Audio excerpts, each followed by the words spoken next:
Come on. I'm literally live right now. My audio picking up?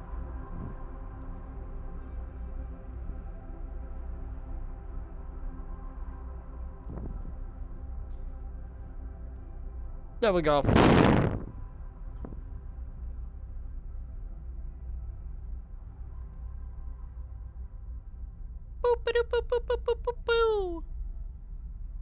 There we go. Alright, my audio picking up. I have to change my categories. Edit stream info. Title your stream. Citizen Sleeper 2. Chatting. Get rid of the rainbow ones.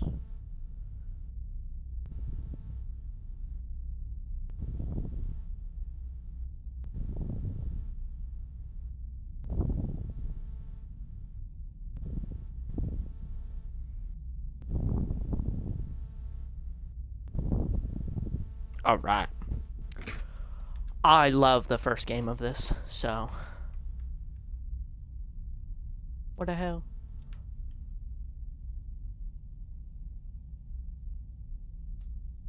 There we go. Hope my stick's not broken. My stick ain't working.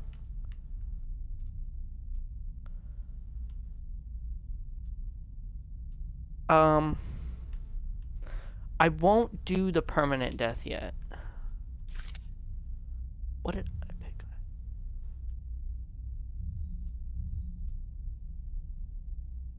Mechanists, sleepers are built to repair and modify.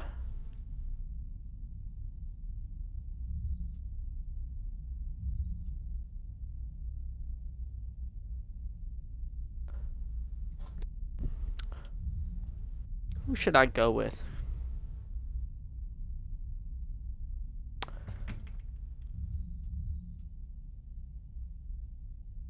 I forget what engage was.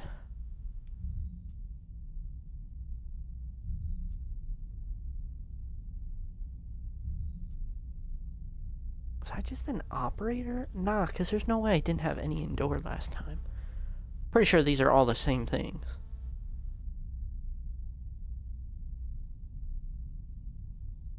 I guess I'll just do this one. Because I don't remember what engage was.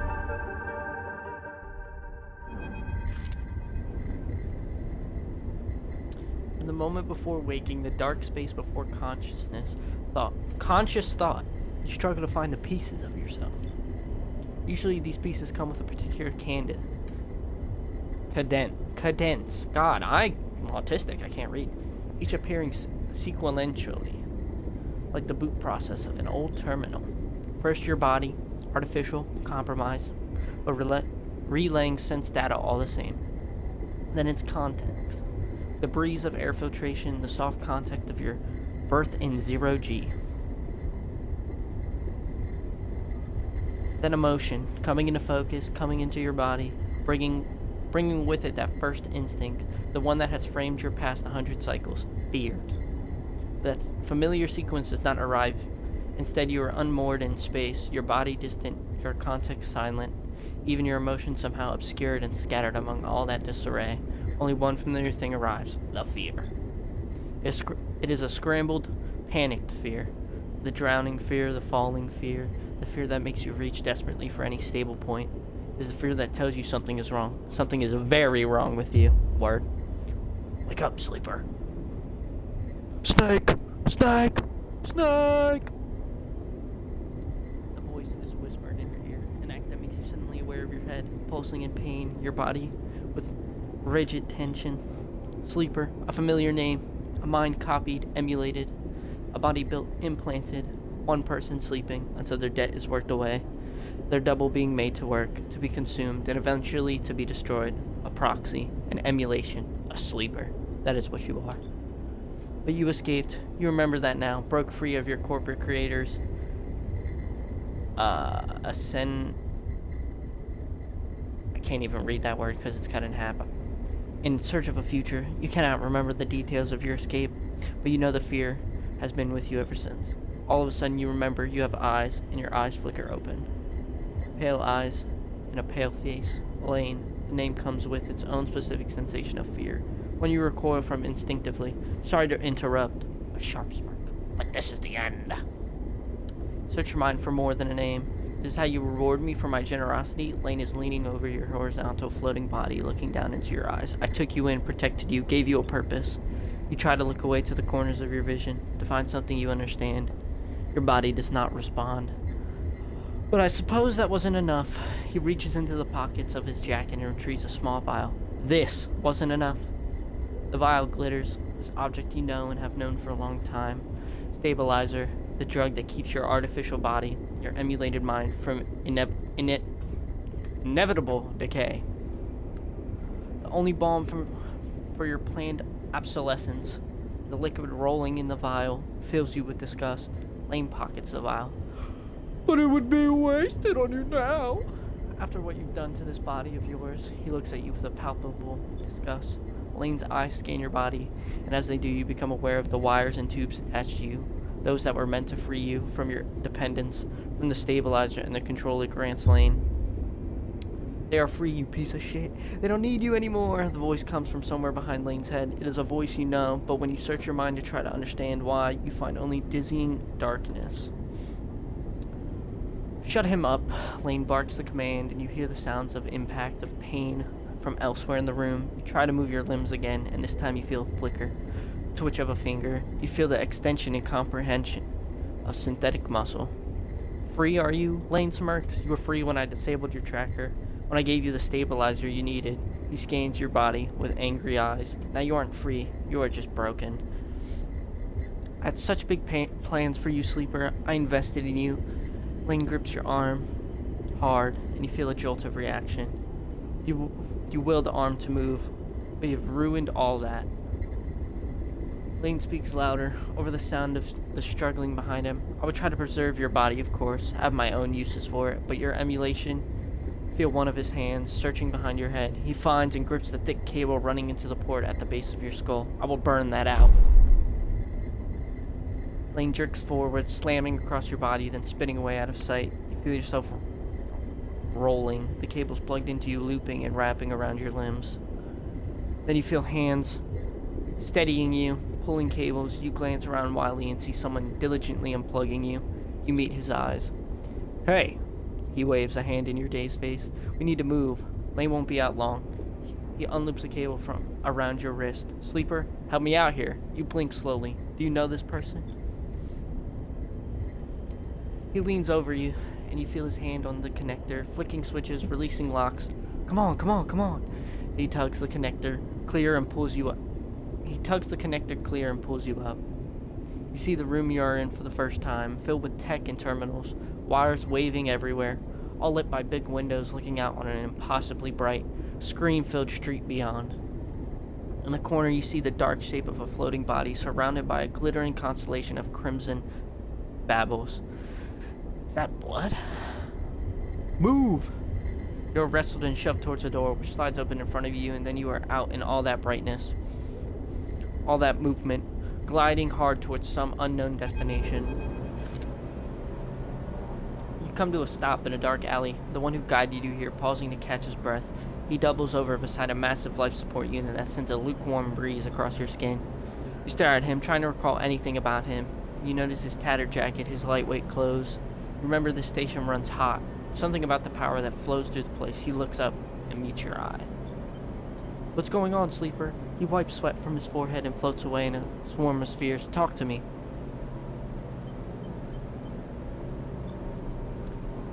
You see a concerned frown across his face. Don't mess with me, Sleeper. That's not funny. He comes closer, eyeing you carefully. What station are we on? He narrows his eyes and waits for the answer. Close your eyes, trying to recall. You force your way through the dark to the image of a station. No, a city, growing on the back of a vast set of hexagonal solar cells, shadowed by them. You open your eyes. Dark side. The word leaves your mouth like an exhale in instinct. Before you heard yourself sounded out, you didn't know it was there. He sighs. And me? Who am I? You see something like fear in his eyes, panic perhaps. You stare hard at his face, the slight upturn of his mouth. The intensity of stare, nothing comes. He closes his eyes and drops his head, putting a hand to his temple. The reboot. He's speaking quietly to himself. Lane interrupted the process and he lifts his head and stares at you. We need to keep going. We need to leave. He turns and kicks off down the alley. Come on, the rig can't be far. As you lead through the passages and serviceways of the station, you try to recall your life here. The texture, the temperature of Darkside feels familiar, but you struggle to pin specific memories to it. Focusing hard, you recall waking up in these passages cycle after cycle, the rhythms of the station flowing over you along with the crowds. You recall desperation and the slow decay of your body that it caused. Then Lane, those pale eyes, offering you a glittering vial, stabilizer, the promise of supplying more for your work, a deal he locked you into like a cage. There your memory fails you, but in the dark beyond the moment, the residue of panic, of fear remains.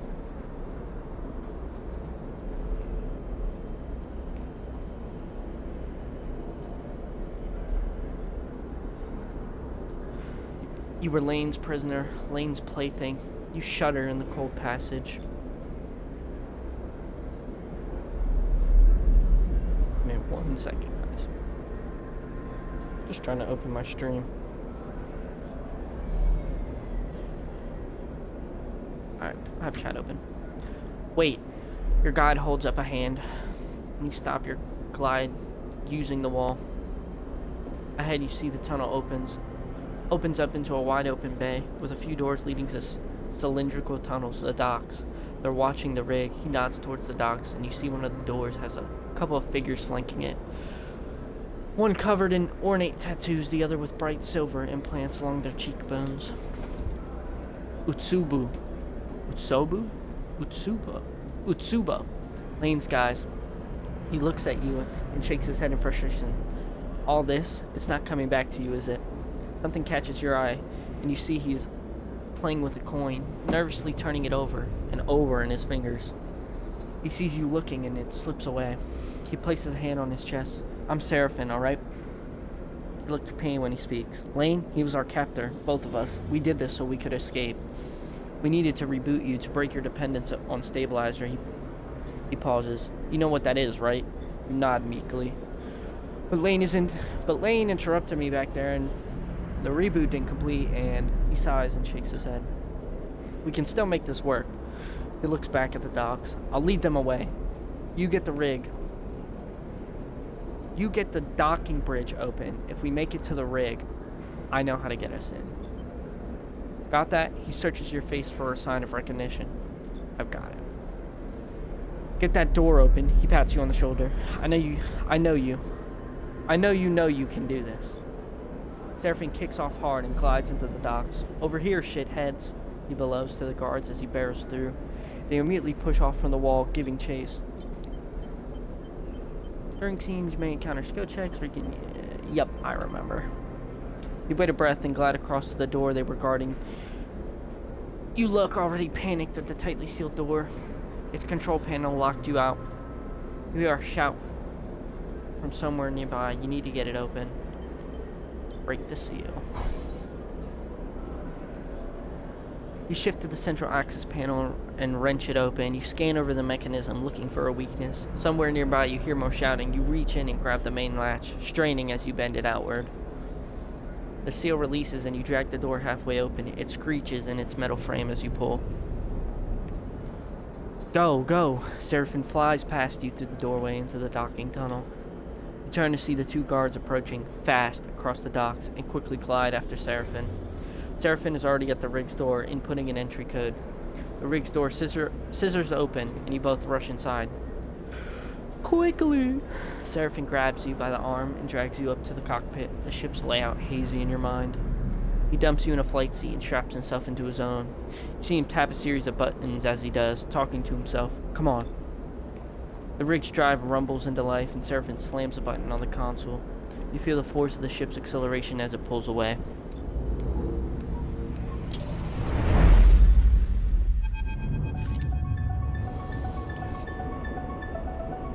The ship glides into place on the connecting bridge, its automatic systems nudged there by the port's docking protocols. You feel a sense of relief.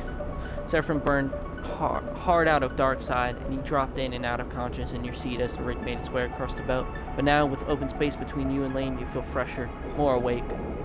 Seraphim breaks the silence. We're good, sleeper. His eyes don't leave the monitor, and you realize this part of your escape is routine for him. You and he must have docked the ship countless times in your work for Lane.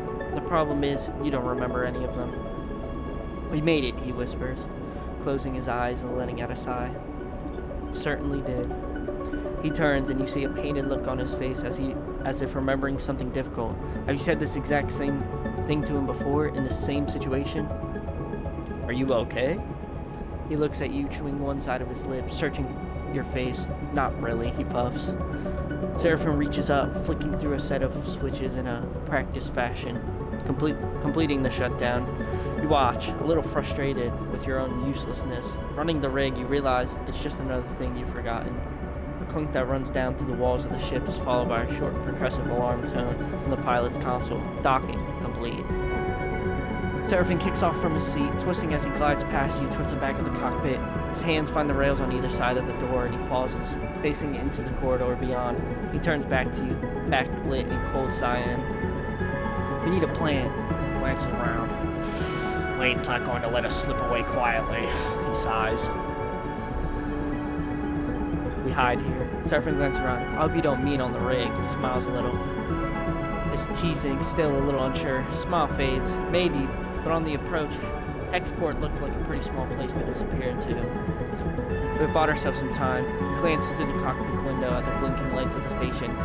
You may not remember Hexport, but I do. And there are plenty of opportunities here for us. If we can keep our heads down, he turns back to the corridor. That's what we'll do. He pushes off and glides toward the main lock, and you follow, pulling yourself along, hand over hand in 0G. We already emptied the tank on this thing. He slaps a hand against the ship's inside, so we need to refuel, and we won't be cheap.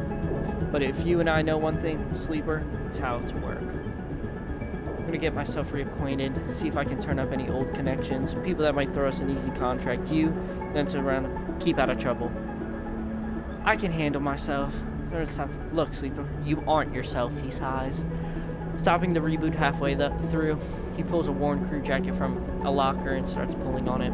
We don't know what that did to you. He jams an arm into his sleeve. I don't want you passing out, and he stops. I'll be fine. Serpent drops his head, swearing to himself. He grabs into the crew jacket and thrusts it at you. Just put the damn hood up, will you? You take it and slip it on.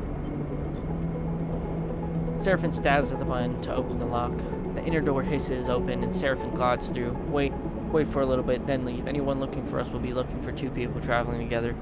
He looks at you in your worn crew jacket, a limited disguise for what is clearly a sleeper. We meet back here later. Any trouble?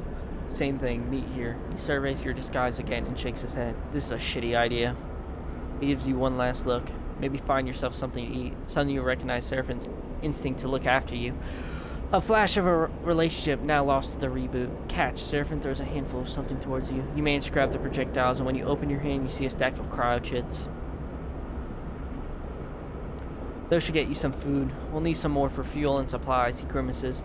That means odd jobs on the station for both of us. Seraphim kicks off and glides down the docking bridge. Don't go too far, right? He shouts as he leaves. Take it slow. And with that, he's gone, leaving the connecting bridge and heading into Hexport's docking concourse. You wait for a moment in silence. Make a plan. Try to think ahead to what might be coming. You'll need work. That's the first step, but what then? Lane will be coming. Eventually. The sooner you can put some distance between you and Hexport, the better. So that's the plan. Rest, resupply, and run. Shake the thoughts from your head and pull the jacket tight. Let's see what Hexport has to offer. You kick off and glide into the port. I remember how to play this game.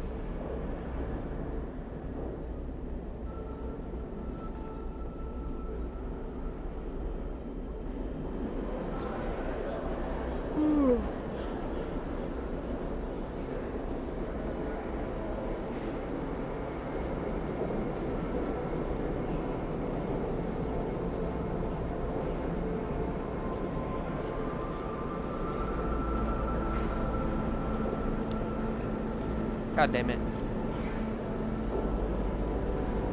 Gotta remember how to...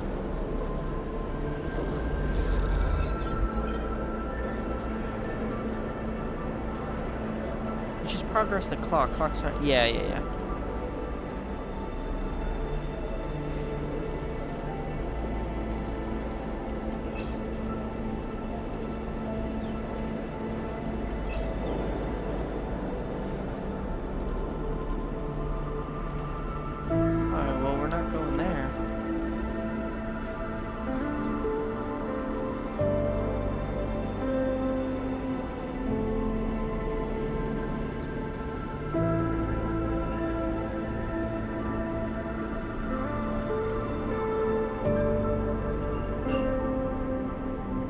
75, I'm gonna do it. Hey! Gambling! Trade scrap. Press the brokers. 50-50. Give it a shot.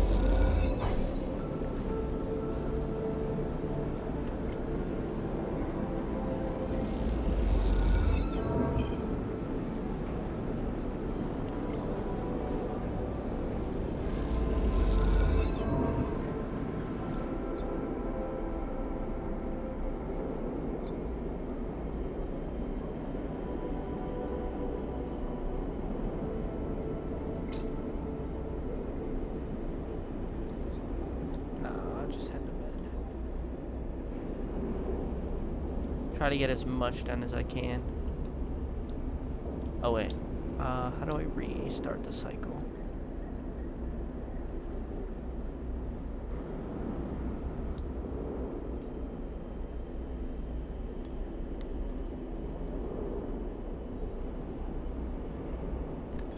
Let's see.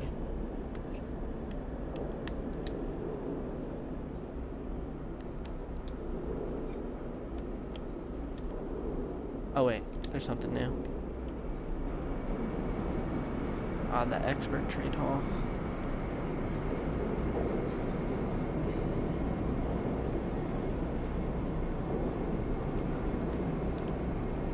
Let's buy some supplies. And buy some fuel. Buy some fuel.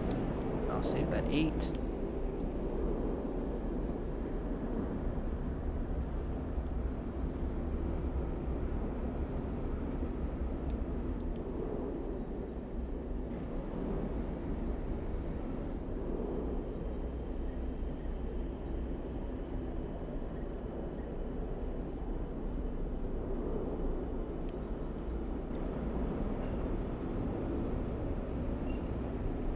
How do I...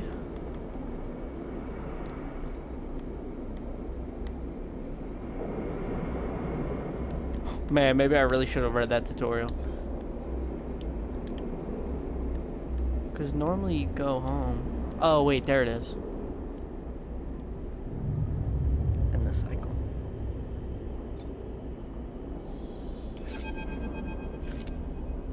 We're in trouble, Sleeper. Seraphim leads in the bunks as you're getting up. Without further explanation, he disappears down the corridor towards the rear of the ship. You drift out into the passage, pulling on your clothes and glide down the length of the rig, the cool air making you shiver.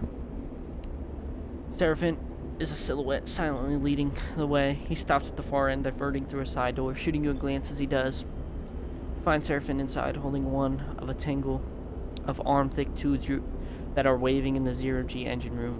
You know what these are? Fuel pipes? Close enough. These are the engine's feed lines. He waves one in the air, and before you ask, no, they aren't supposed to be waggling loose. What happened? These must have broken loose when we pushed the ship hard on our way out of the dark side. He looks at the mess. We're lucky the reserve tank is empty, otherwise, he shakes his head, it would have been bad. But, he pushes the pipes to the side. No feed from the reserve tank means that the rig's range is limited to the local region only. He thumps the large loop-in housing of the engine. This thing can take us anywhere far. Can't take us anywhere far. So we fix it. That's the short of it. Seraphim whacks the engine housing again, harder this time. Just not been our run of luck. He turns and starts gathering the tangled feed lines. His frustration evident in the violence. His movements. We'll need a new set of these, that's for sure. He starts forcing them into a crate. So how about you try to track them down? I'll take a look at these things and see if I can figure out another fix for the reserve tank. He glances up from his work. From what I've heard on Hexport, Factory Row is the place to find ship fitters. Maybe you can do some recon while I sort this place out. It's on the other end of the station. Okay, I'll take a look. Seraphim keeps working. Wait, Seraphim pauses, seeming unsure. There's something else. He drops the feed lines and they float, waving in the air like tubular seaweed. I've heard word that Ling's on the hunt. He frowns. A message went out everywhere in the local radius of Darkside. He's looking for us. Shit. You said it, Seraphim sighs, which is why we need those feed lines. I'm gonna try to work something out. Maybe I can improvise a solution. I don't know. He looks down. I'm no ship fitter. But while I do, you go hunting. See what you can turn up, okay? He smiles a weak smile. Get going. You leave the engine room, the clanking sound of Seraphim's cleanup efforts echoing through the ship. Fuel feed lines, that's the next step. You take a deep breath and head out.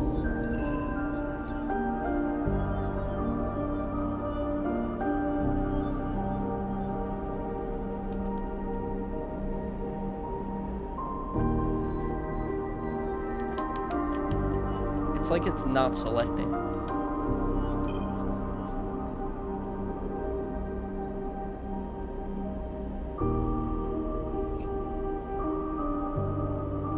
My fucking controller broken? Like it's not selecting.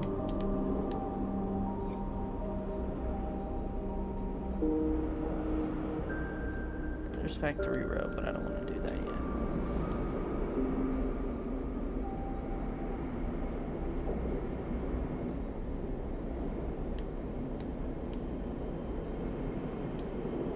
Oh, okay, I can press circle for the rig.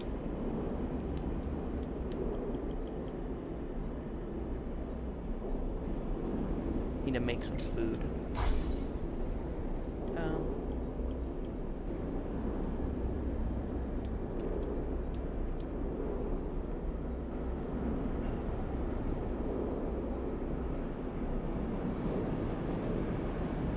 Okay, there's nothing to do there. Go to Factory Row.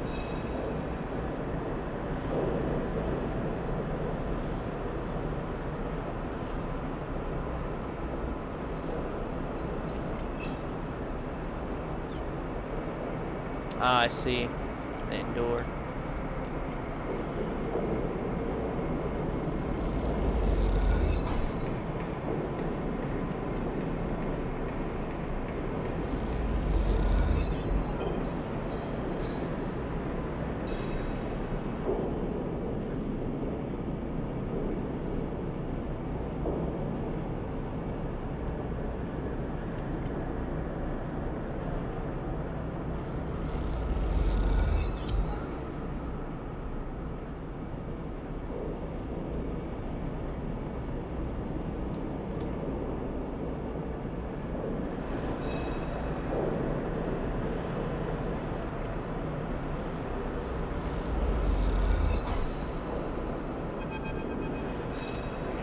Export. Factory Row howls as you glide through its cramped passages.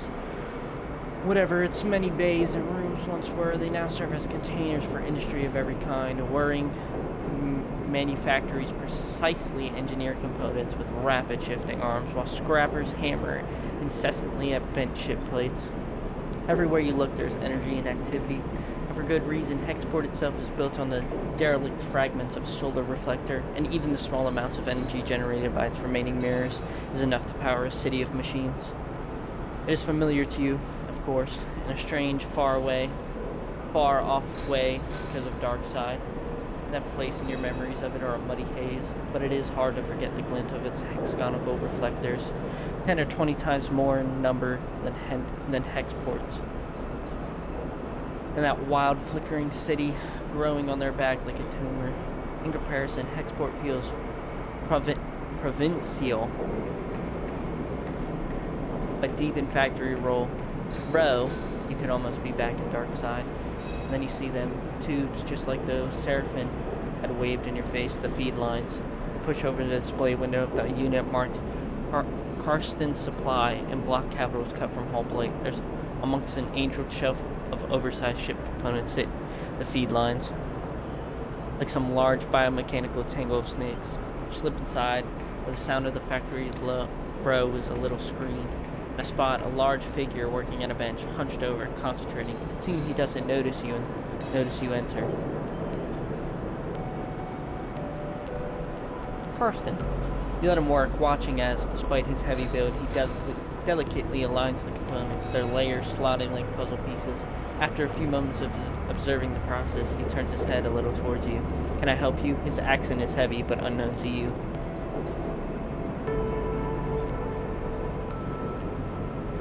There's a sharp clink as Karsten places tools and the component against a magnetic plate on the wall. He turns with surprising grace and begins cleaning his hands on a cloth. Those sharp eyes scan you, but Carson's thick-set features do not betray the results of his assessment. Custom-built those for a client that never collected. He looks at his hands while he speaks, checking for stray oil stains. You have one of the old MEVs then? He sounds out the letters in a way you don't recognize as he speaks. You try to recall anything you know about your ship, but the memories will lead you think so. Karsten squints a little. Right. Look, Karsten drifts over to where you are, standing, his imposing height evident. For a fellow enthusiast like you, he continues in a distinctive monotone. Let's say a few hundred cryo and clean shits. He shoots a glance at the feed lines. 400, let's say to be precise. 400? Karsten says. 400, Karsten says back, repeating your question without the emphasis. It's expensive, I know. It's a shame, but it's just what they are worth. He screws up his mouth a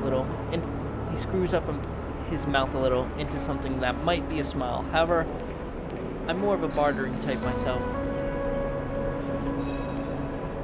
There's a little favor I need a crew for, and well, you look like you might be a good fit. He tucks the cloth away in a pocket and clasps his hands. I know of an old Solheim wreck out there, very old, pre-collapsed.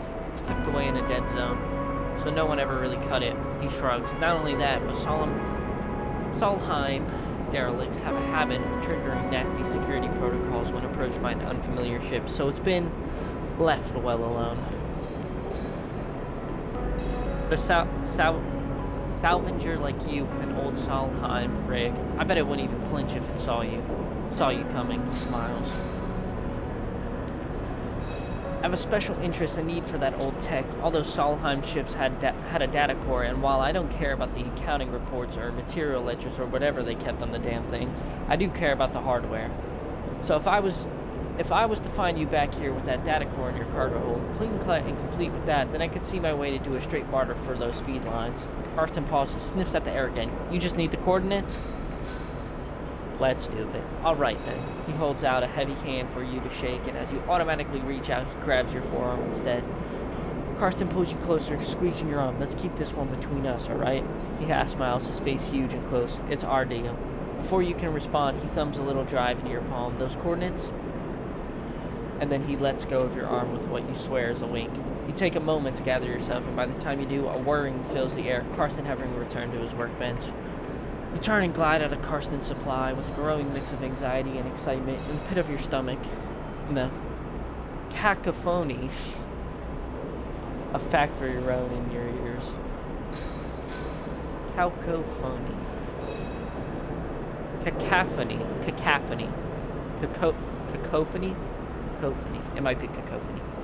A contract. Seraphim might even be impressed. You look at the drive in your palm and smile. This could be a route out.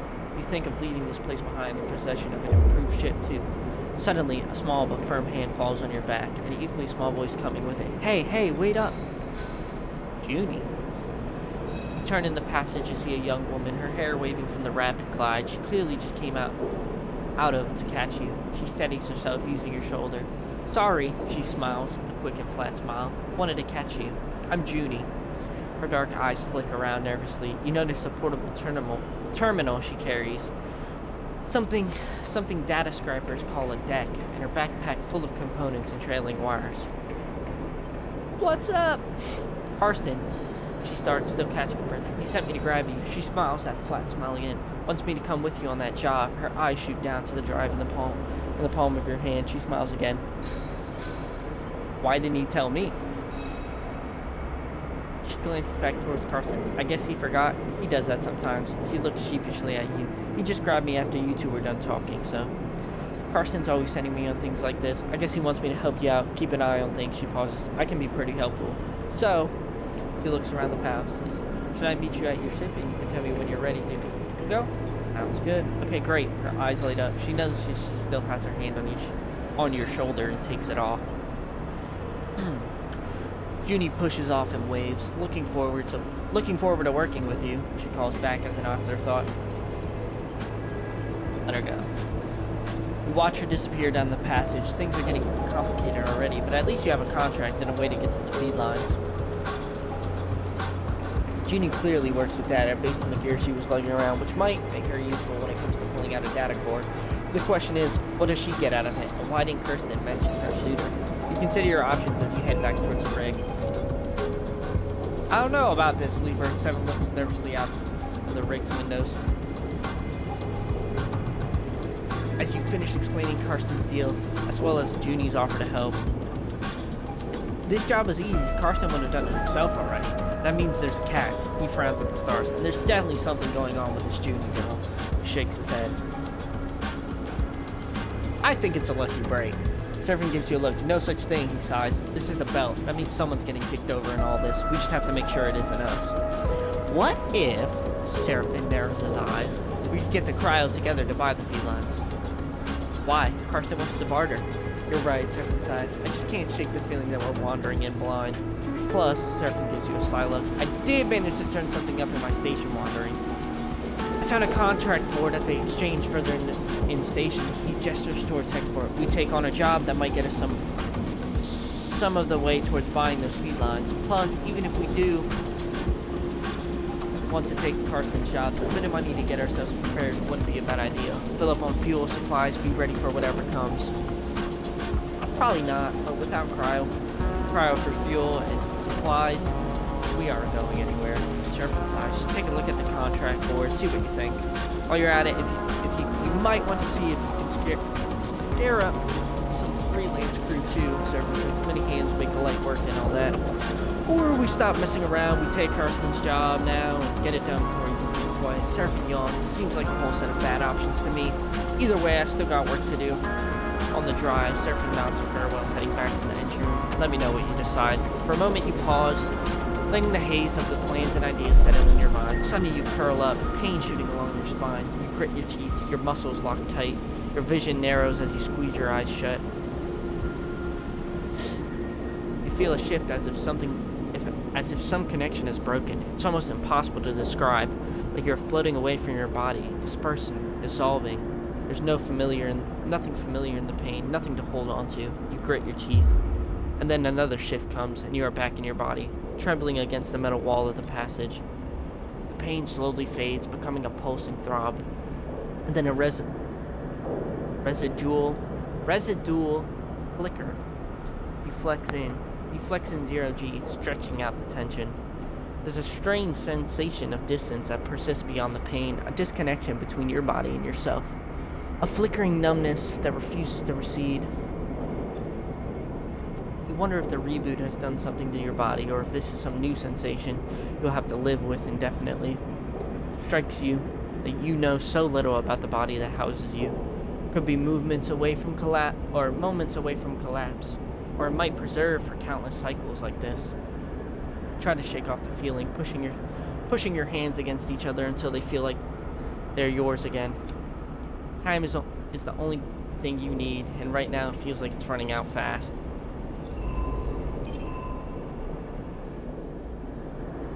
Alright.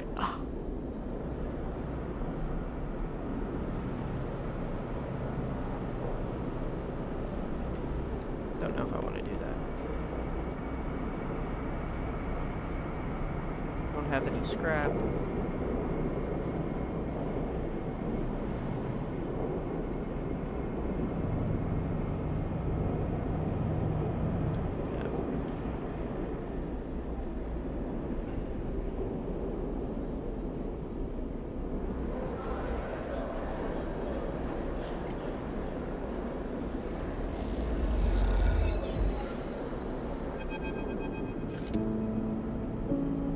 As you're gliding across the docking concourse, you hear a scuffle. The noise of raised voices cut through the conversation, drifting out of the dockside shops.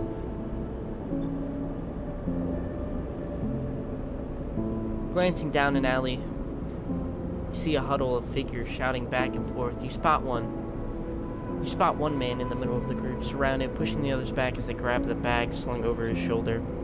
You don't like the way this looks, but then again, Seraphin told you to keep your head down.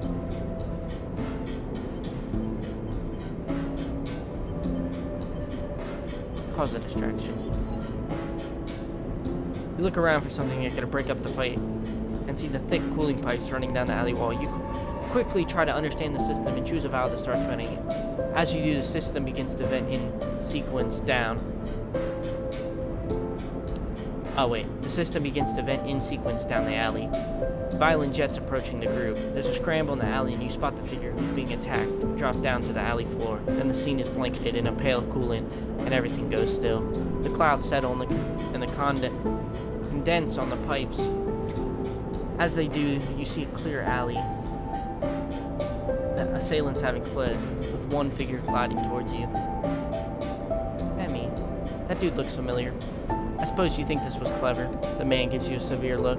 You're either very smart, he shakes his head, or very lucky that those jets missed me. Which is it?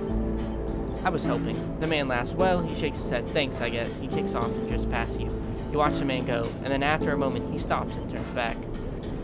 He rubs his forehead looking down as he does. What is your deal anyway? He sighs. Maybe you are new here, but headquarters is no place for do-gooders. I know what it's like. To get beat up, the man shakes his head. Exports got real rough.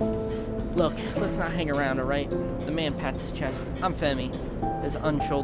He unshoulders one of the bags and pushes towards you. Make yourself useful. Let's head. Get the strap of the bag over your shoulder and follow him through the docks, gliding past the concourse towards the connecting bridges. He cuts down a side passage, looking back to check you are following. Then he stops at a docking bridge connecting to a dull green ship with yellow markings. You look out at the viewing window at its odd catamaran-like shape, seemingly built from two separate hulls welded together. Symbol crash, he says, and you assume that's the ship's name. Simba. No, it's Symbol. Femi, you bringing in strays? A young woman, bright dressly and stretching as she glides, drifts into the passage. She glances at you. No offense. Nia, Femi shakes his head. This one, he squeezes your shoulder. Help me fend off some Hexport scum while you were busy sunning yourself. Nia raises an eyebrow. I'm sure you could handle them, big brother. Her glib response hides the flash of concern that passes across her face. You can't tell if Femi noticed. Nia turns to you. Thanks, she smiles sweetly. And I'm sorry for my brother. She shoots a glance at him. Just in general. Nia, Femi murmurs. Enough now. He reaches over and takes the bag you were carrying. Nia rolls her eyes at you but stays silent. Factory Row wouldn't take these. Femi hefts the bag. I'm gonna load him up. Maybe we'll find a use for him. He turns back to you. Thanks for the assist, Sleeper. He nods firmly. Not what I expected. He slaps the button for the bridge door and kicks off along the docking bridge on his way to the Symbol crash. He looks at you with raised eyebrows. Oh, my brother was joking, or did you really help him? I tried. Thank you. She looks back at the ship. My brother needs help more than he admits. She tenses. I don't know if... She smiles a tight smile. I shouldn't have said anything. She pauses, thinking. I want to ask you something. She takes a deep breath and gives you a direct look. What is she building up to? Are you looking for crew? She looks away. Sorry to be direct, but you seem like, well... If you're on Hexput, maybe you're with a crew. She stops her off. I mean, maybe your crew needs crew. Maybe you're looking... I am. Give me 1 second.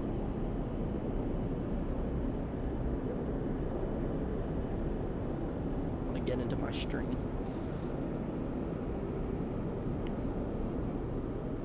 She struggles to hide her smile. Mia looks back at the ship, then at you. Look, I'll be honest, being on a crew with my brother is nice, but he is suffocating me. She frowns at her own bluntness. I'm not a kid anymore, you know, but he still sees me like one. She shrugs. I want to show him I can handle myself. I need experience. I need to run some contracts. She gives you a determined look. What do you say? I'll think about it. I'm a good salvager, alright? You can use me. She smiles. I can spot things. Find gaps, ways in. She folds her arms across her chest. I know what I'm doing. Femi taught me well. She glances back at the ship. Just consider it, alright? Let me prove myself. Suddenly a shout comes from the ship, echoing down the passage. Femi he makes both of you nervous. Nia looks in his direction. I should go. She pushes off towards the docking bridge. I'll be waiting. Mia gives you one last glance as she departs and disappears in the docking bridge, leaving you alone in the passage.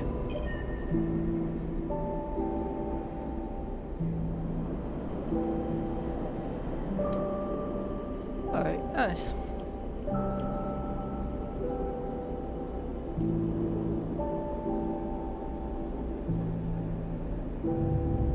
And the cycle.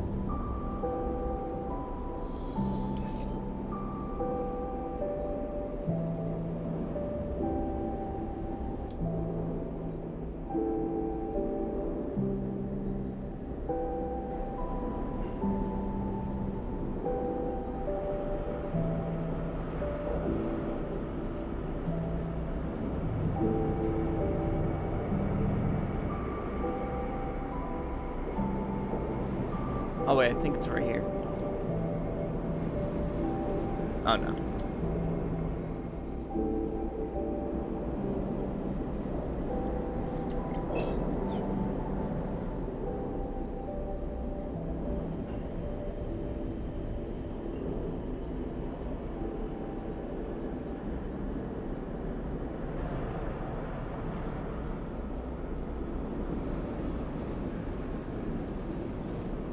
Well, where the hell do I go for...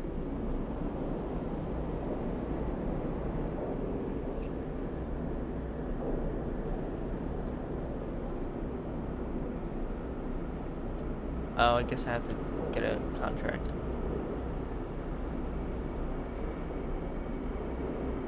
Oops.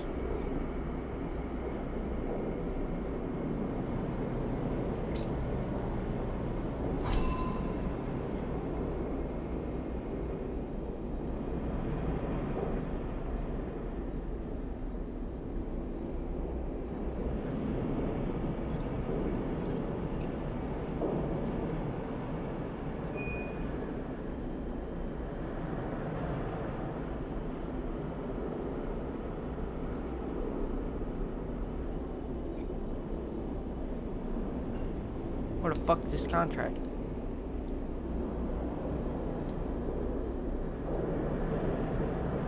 Here?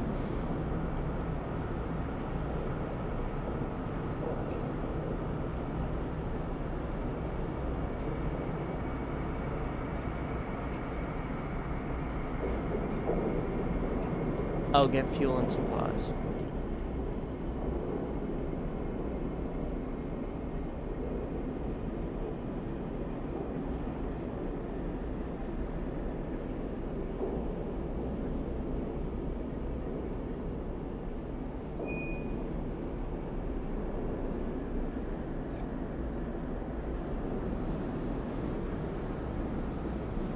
Alright, I need to go gamble.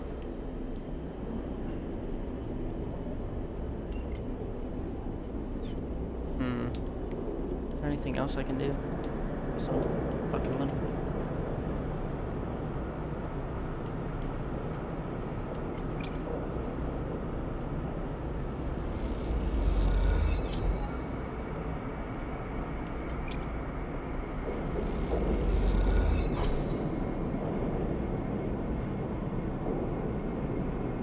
I think that's enough.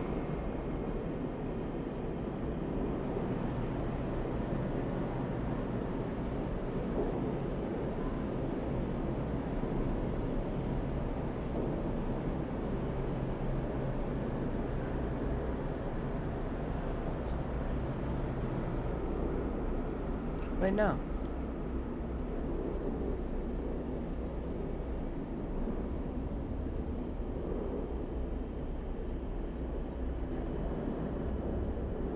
Am I like blind?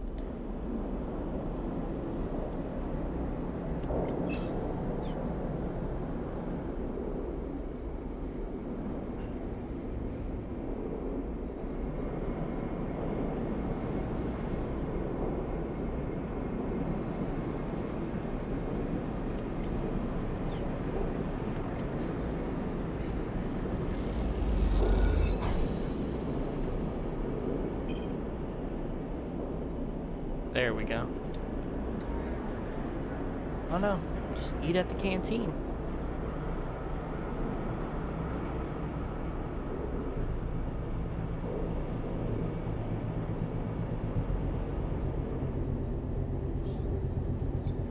Oh!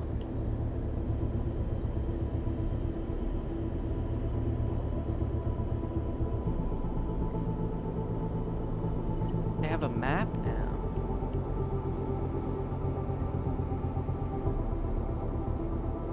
And you have a crew? That's dope. Alright, yeah. I was trying to figure out what the fuck I had to do. Because there's not normally a map. It's a drone. Seraphim spots a signal source first, the light barely shimmering off its dark hull plating. A design trait that portrays its covert use. A flash catches your attention and you see a rent in the hull, through which red lights pulse. Wounded, Seraphim shakes its head. Wish they'd finished the job. You've seen one before? Seraphim looks back over his shoulder towards you. We've seen one before, don't you? He sighs. Sorry, I know it isn't your fault. He looks at the drone. Lena had us work on one in a dark side bay.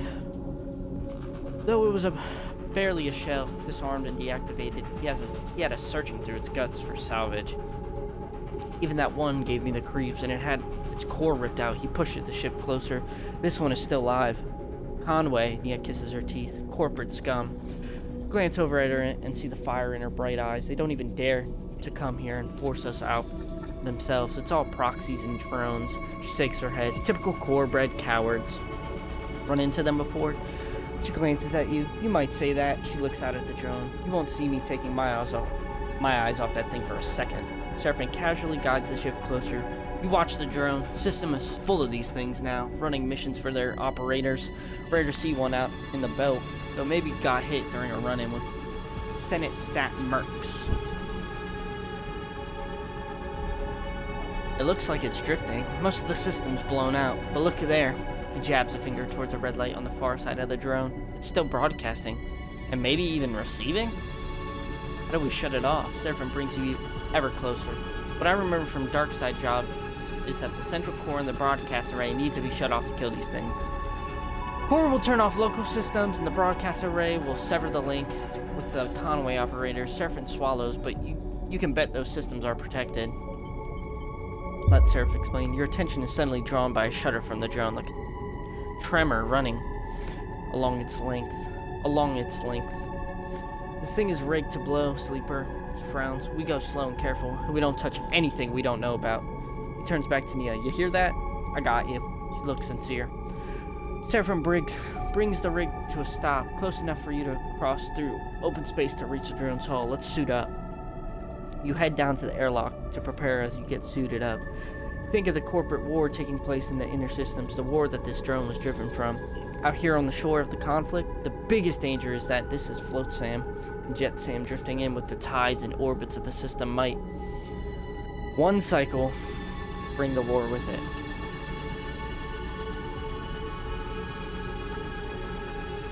For now on, the belt is outside of its reach, but looking out at the red pulsing drone, that doesn't give you much comfort. Following your first contract, while on a contract you'll be able to assign 2 dice for each crew member as you would assign your own dice. Pay attention to the crew's skill to use them effectively. On certain outcomes, crew will take crew stress. When their stress is full, you will no longer be able to use them to perform actions. While on a contract, your energy bar will automatically be supplied for each cycle that you have available supplies when you have available supplies. When your supplies are depleted, both you and your crew will take 1 stress per cycle. Contracts also have their own contract stress. When this bar is filled, the contract will fail. Good luck.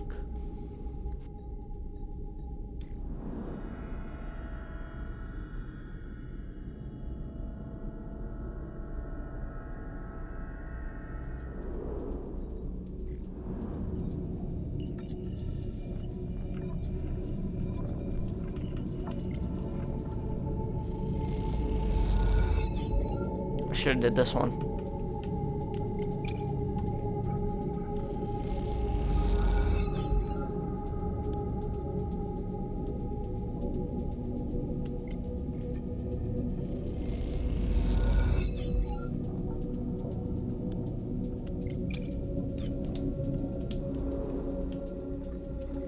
See how fast we can get this bad boy done.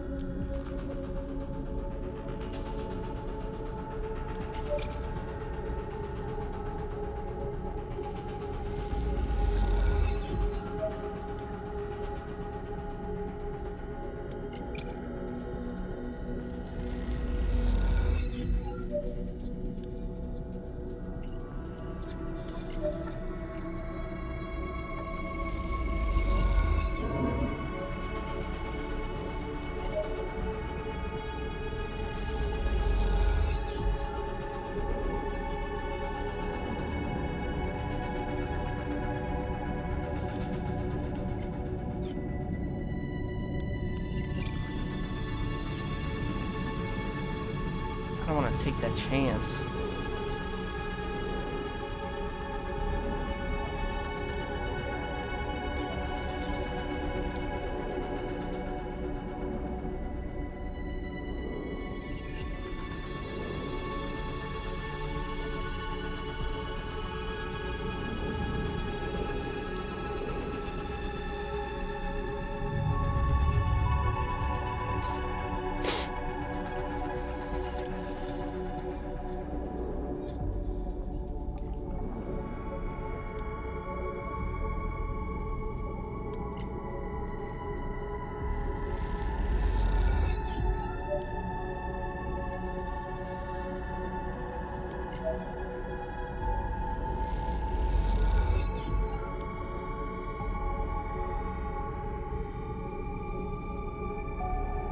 There we go.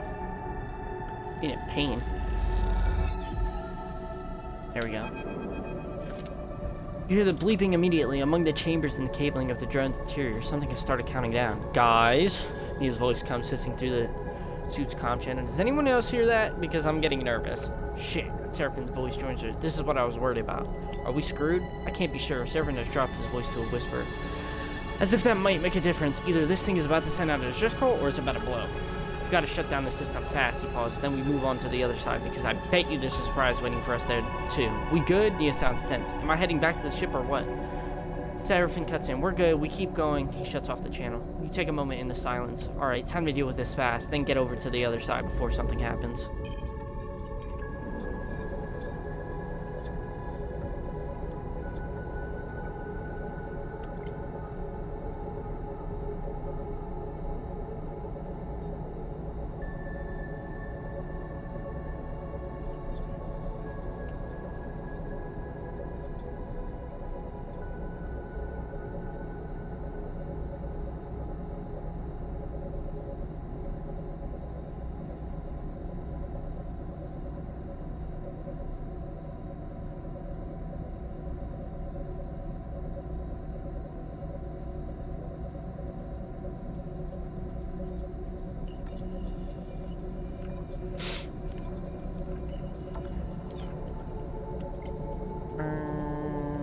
Yeah, let's do this one. Bro, this game's fun. Oh, this game. Citizen Sleeper.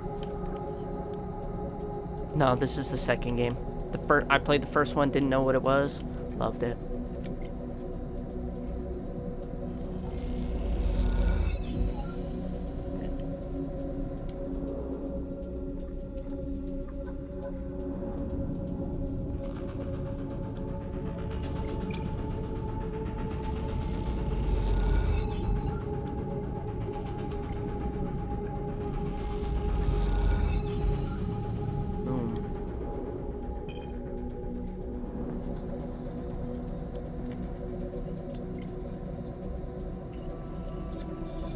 I'll risk it. 50-50. Got it.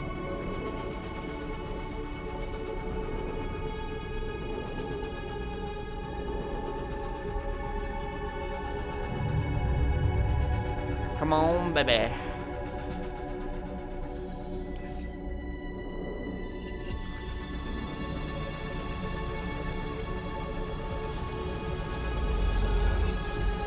There we go.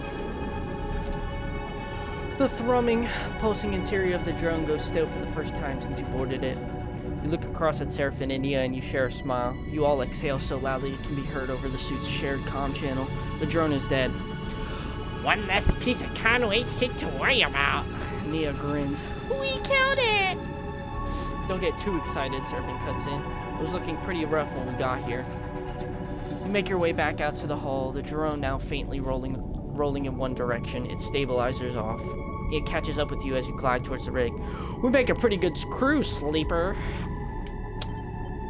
We do. Nia grins wryly. She punches you on the arm playfully. You reach the rig's airlock and take one last look at the drone's dark hull. It catches the light as it rolls in the vacuum. At some point in the near future, this drone will likely be smashed to pieces by one of the many asteroids of the belt, spread across this place as twinkling dust. The thought pleases you, as does the thought of all that cryo hexport now owes you. Time to go collect. Where's the map? Map. Damn, 5 stress? God damn! After docking at Hexport, Seraphin lets go of the controls and leans back in his chair. Nia leans over to you. Thank you, Sleeper, she stresses. I know you took a chance on me. Glad to have you. Nia smiles, an infectious smile. She feels good to make a contract work, Seraphin smiles. No matter how we pull it off. It's hard not to agree, and it feels better when the Hexport courier comes with a lockbox full of chits. Lane may still be hunting you, but this should help the effort to slip his net. Suddenly you hear a familiar voice. Nia. Femi glides into view, approaching from the docks. He fixes you with a stare. What are you playing at, Sleeper? Nia wanted to come. You go to speak, but Nia drifts forward, cutting you off. Don't come throwing your weight around, Femi. I can make my own decisions. She glances back at you. Sleeper took me at my word, and I'm grateful. Femi is fuming. Did they now? He turns to you. Well, if you are working for Sleeper, I hope they paid you well. Nia looks away. Well, I asked, so. Oh, so they aren't paying you. Seraphin crosses his arm. Let's keep this civil. You realize this is the first time he is meeting Femi. If we are being civil, seems like Nia's owed her share. Femi fixes you with a severe look. Hey, Nia's share. You grab around a quarter of chits from the lockbox and hold them out to Nia. She takes them sheepishly. Alright then, Femi smiles. We're good here. He turns to leave. Nia mouths a sorry and follows Femi across the docks. Seraphin watches them go. You sure know how to pick 'em, Sleeper. He shakes his head. He turns away and heads back along the docking bridge. I just hope we aren't going to end up a stack of cryo short when we need to get out of here. Finally, let me get back to playing. Just completed a drive, earned an upgrade point. That's right, now I can upgrade.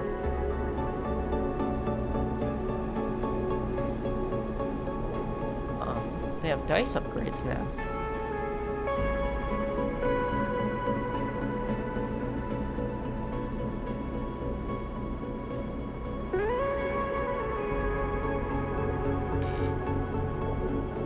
Damn, you need 4 to upgrade? Let's do the dice.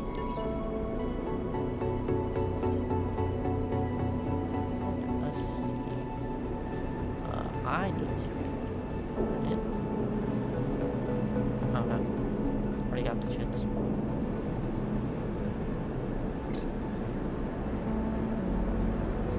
Huh? I have what? Yes.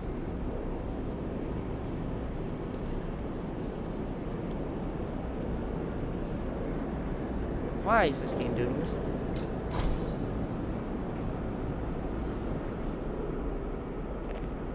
That should be full.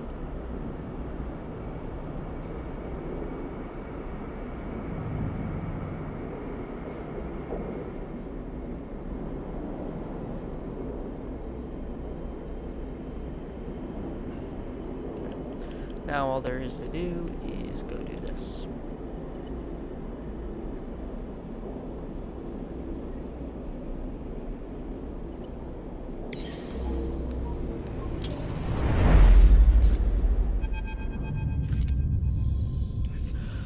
The Solheim derelict fills the cockpit windows, all twisted plates and skeletal strut work. You watched it in horror and fascination as Seraphin completed the approach, both of you silent in the presence of this decaying beast. Now as you settle beside it, Seraphin is the first to break the silence. This thing is already dead. He shakes his head. It's a corpse, Sleeper. He nudges the ship closer, looking for a place to dock. I touched this thing too hard, it'll crumble into dust. Let's not do that. Seraphin does a little mock salute. Aye aye. He rolls his eyes. Any other tips? Take us up there. That's the bridge. Junie points toward one end of the ship, and both you and Seraphin turn around, having forgotten she was even in the cockpit. She hasn't even said a word since you departed. She glances at both of your bemused faces. What? She looks away. Sorry. That's where we need to go. She stops pointing. Seraphin nods towards Junie. She's not wrong, Sleeper. That bridge would be a good start. On the bridge, then. Seraphin nods and brings the ship under control. Let's do it. Seraphin takes control of the ship, avoiding the debris field closer to the center of the wreck. He settles in position near protrusion at the far end. This is as far as I'll go. Seraphin taps at the anchoring controls. We should be able to anchor the ship to those plates. You hear Junie begin to protest from behind you, but it is too late. Seraphim fires two hitch-on-tipped anchor lines at the nearest solid hull plates. The pitons slam into the plates, and despite their solid appearance, they instantly shatter. The fragments spin out across the wreck, slicing into other plates and building a spiraling storm of debris. Shit! Seraphim nudges the ship back and steadies it as the debris cascades across the surface of the wreck. The damage seems mostly superficial, but it underlines just how fragile the derelict is. Let's not do that again! Junie glances between the two of you. The data core will be very fragile. We have to... We've got it, Seraphim snaps. He angrily unclips from his seat. Last thing I need is a backseat driver. He kicks off and glides past her into the corridor. Sorry, Junie. No problem, she smiles a weak smile. We all want the same thing here, right? We'll work it out. You follow Seraphim down the passage with Junie close behind. As you reach the airlock, he's already angrily suiting up, his frustration evident. Keep your cool. Seraphim looks up. Yeah. He glances at Junie. No hard feelings, right? He checks the seal on his shoulders, but this is a job, not a social event. The rest of the preparation process takes place in the tense silence, each of you considering the delicate job ahead. You suit up too. Though you don't need a helmet to breathe, you slide one on and lock the seals for protection. This wreck isn't going to give up its salvage easily. The core should be near the bridge, maybe even inside it, but there's a lot of wreck here, and there might even be good salvage tucked away in the cargo hold. One of the suits are on, and the seals are checked. You cycle the lock and stare out at the vast expanse of the twisted hulk before you. Time to go to work. Finally.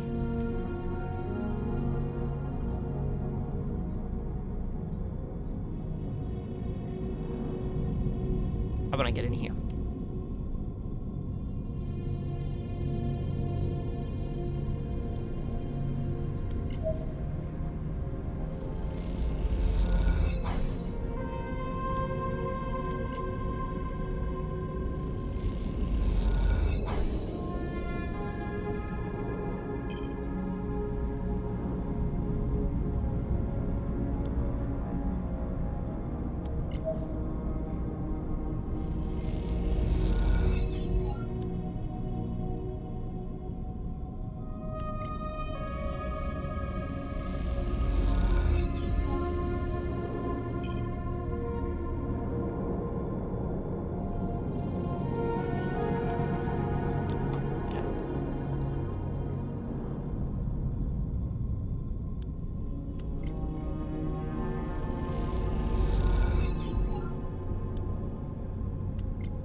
And the cycle.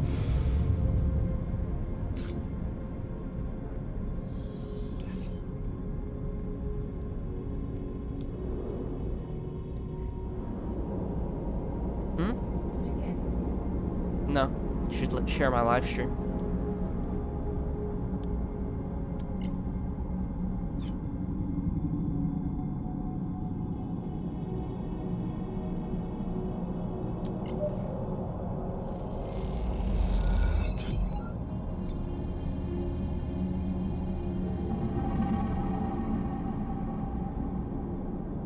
What the fuck is a crisis?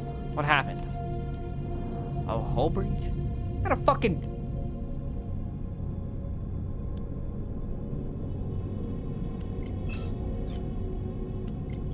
Bruh. Okay, buddy.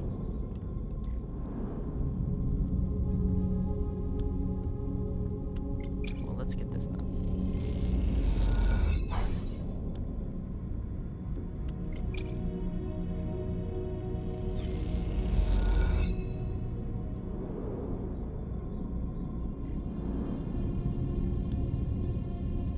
She did it?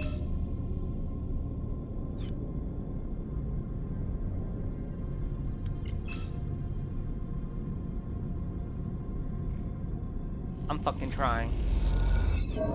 Oh, yikes. Yikes. Okay. Alright. I hope I don't fuck this up.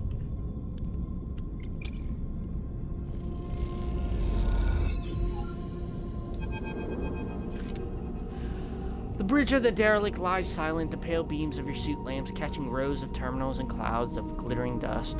Wires wave like seaweed, and the whole scene appears as if underwater, chaotic but still.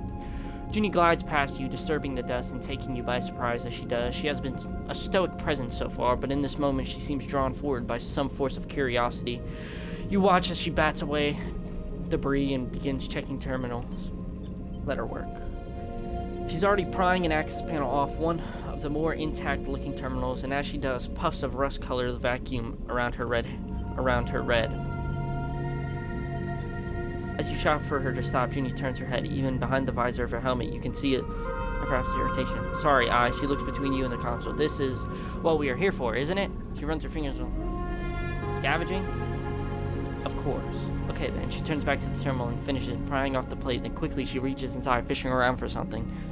Her hand comes back out with a waving cable topped with a thick connector. As soon as she sees it, she slips a keyboard-sized deck out from somewhere on her person. She runs her hand across the back until she finds the right port and slots in the connector. All of this happens in a few seconds. The routine, practice, and precise. It is not hard to be impressed. Nicely done. We'll see, she says so quietly, it seems like mostly to herself. Junie's fingers dance across the deck board, and a burst of static lights up the Solheim's terminal screen. The sudden burst of light and color takes you by surprise. Junie's fingers tap away, the terminal screen flashing with blocks of color and lines of code. It buzzes and vibrates along its dead systems, forced back into chaotic life. Then all at once it goes dark, the terminal is dead. Shit! Junie hisses beneath her breath. Useless. Cannot tell if the insult is directed at the terminal or herself. There are plenty more. She looks up at you, a confused expression on her face, and then scans around the bridge. I suppose, she pauses, but even from here, I can see most of them are less than scrap. The cradle with the data core can't be far. She pushes off from the terminal, gliding away from you. I'll start looking. She calls back and heads towards the other side of the bridge. All good. Good. Seraphim claps you on the shoulder. Seraphim stretches in his suit. I have to admit, it's nice to be back working, especially now that we are the ones who will reap the benefits. He claps you on the shoulder. Feels good to be taking our fate into our own hands. I know it's pretty rough there, back on Hexport, and out here we're just as likely to get shredded by debris and as find the damn data core, but aren't you glad we made a break for it? He pauses and looks down, having asked a question almost by accident. I mean, I am. I just don't want to speak for you. I'm glad to. Seraphim smiles. You better be. I didn't give up that little dark side cupboard I was living in for nothing. He laughs at his own joke. Look, Seraphim checks his suit, wrist seals. Once we've got a bit of space behind us, once we've gone the distance, if we even manage to get that far, he furrows his brow. Don't feel you owe me. I'm no charity case. You want us to go our separate ways? Fine by me. He meets your eyes. Just do me the favor and tell me to my face. That won't happen. Seraphim nods, but doesn't respond. After a moment, he shines his torch out into the dark, checking the rows of terminals all across the bridge. You watch the glittering dust as it eddies in the beam. Seraphim sighs. Let's get to it. Watch as he crosses the bridge, his torch probing the dark corners. You feel a chill run through your body as you imagine the people that once ran this ship, the Solheim crew, surely long dead. What was it like here before the collapse when the system was a jewel in Solheim's crown? It's impossible to know. That history is lost to you now. All you can do is pick what you can from the ruins.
do about the stress? Nothing? Nothing at all? Just need to get rid of this. But again, bro, what is this? I'm risking it. I'm risking it again. Figured.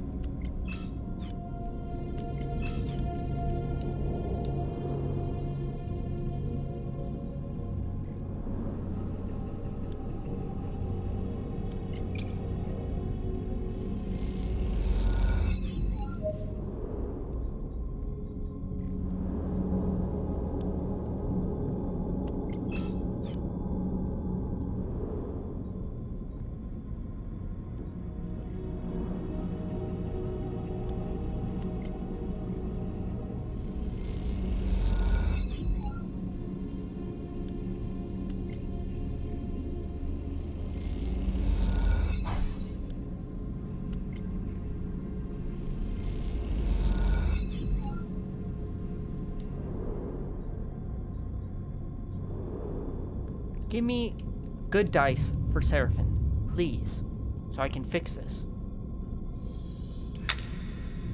Bro, oh my god.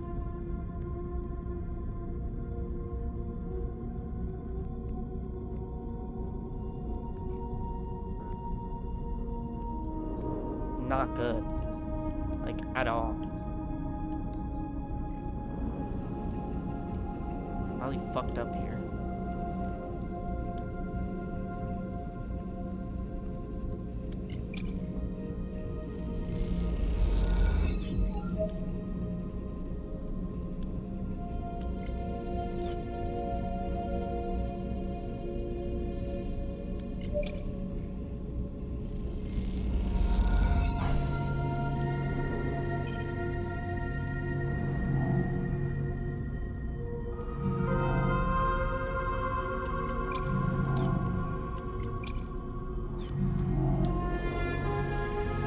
Well, all I can do is fucking risk this.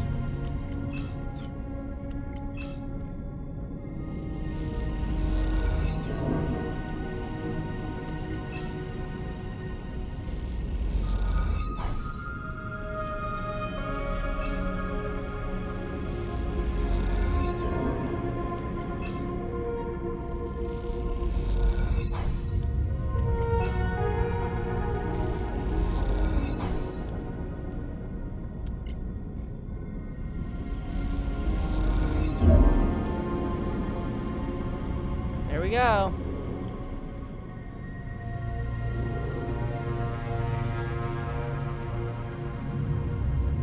Another fucking stress. Something else is gonna go wrong now. Oh, there goes Junie.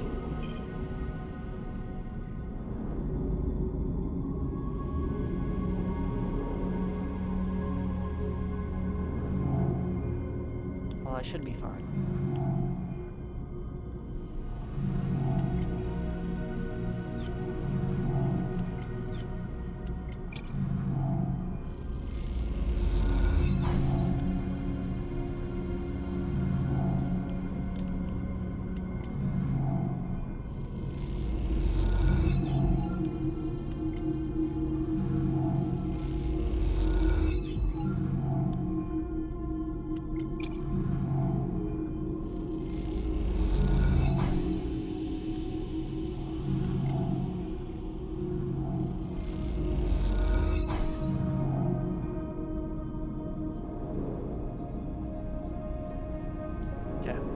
Should be good.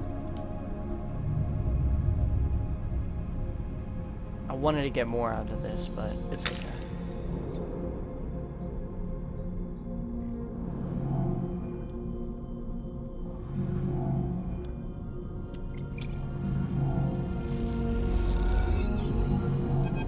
There we go. Watch nervously as Junie guides the core out of the cradle. A large ball, almost half your height in diameter, it glides up out of the framework that held it, connections waving loose and cut. Her breathing comes through the suit's comms, loud enough to be picked up, and it fills you with tense energy as you watch. Over the course of this job, you have seen Junie both focused and distracted, nervous and precise, but you have not seen her any more confident than in this moment. She floats beside the data core, handling it with care and skill as if it was the vast egg of some endangered bird.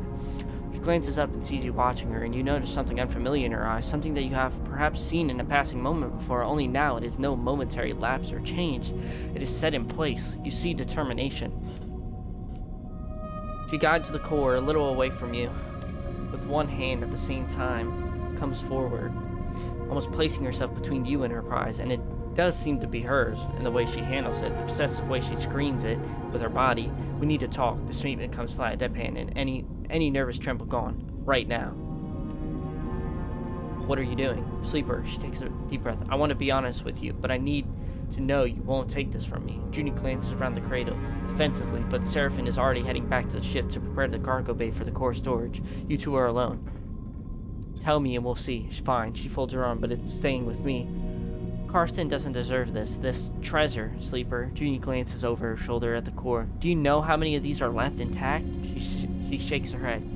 All he wants to do is wipe it clean so he can use it to interface with Hexport. All that data gone. So what do you want? I want to extract the data, to make use of it. You see some genuine emotion flicker in her eyes. She sighs after extracting the data. The core will be unusable. There's a security system that will fry it if data duplication is attempted. I can delay the security response long enough to copy the data, but after that, she trails off.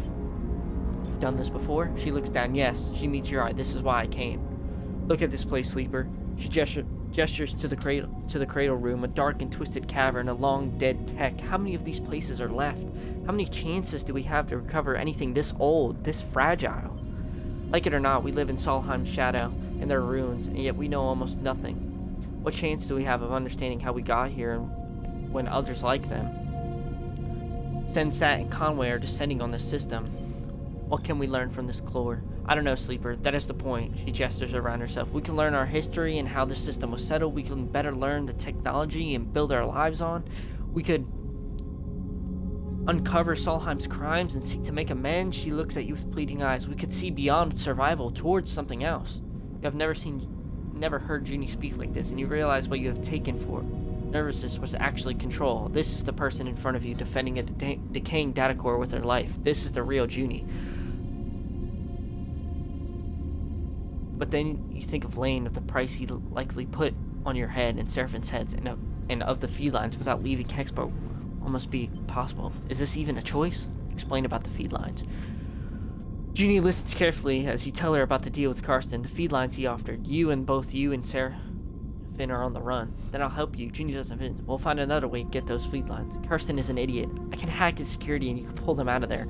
Or Seraphine looks tough. Maybe you can grab them. She looks desperate. We can do it. We can do something. Let's do it. Thank you. Junie looks genuinely moved. This is a gift to all of us, Sleeper. I hope you will see it like that. Junie turns to the data core, quickly gathering one of its loose connections. She takes out her deck and plugs it in, and then crosses her legs and places it across him, floating tethered beside the core. Her fingers begin tapping at the keyboard, teasing out the core's data and whatever Solheim secret it might contain. As she does, Seraphine enters. He braces himself in there. What she's doing, Junie doesn't seem to notice it. Emptying the data. She's doing what? But you put a hand on it. He eyes you suspiciously. I hope you know what you're doing, Sleeper. He nods towards the core. That's our ticket out. Junie will help us. If you say so. You both turn to watch Junie stripping the core of its secrets. A little while later, once the core has been emptied out and its defense mechanism has scorched its seams black, you watch the metallic sphere spinning gently in the room and wonder if you have just made a terrible mistake.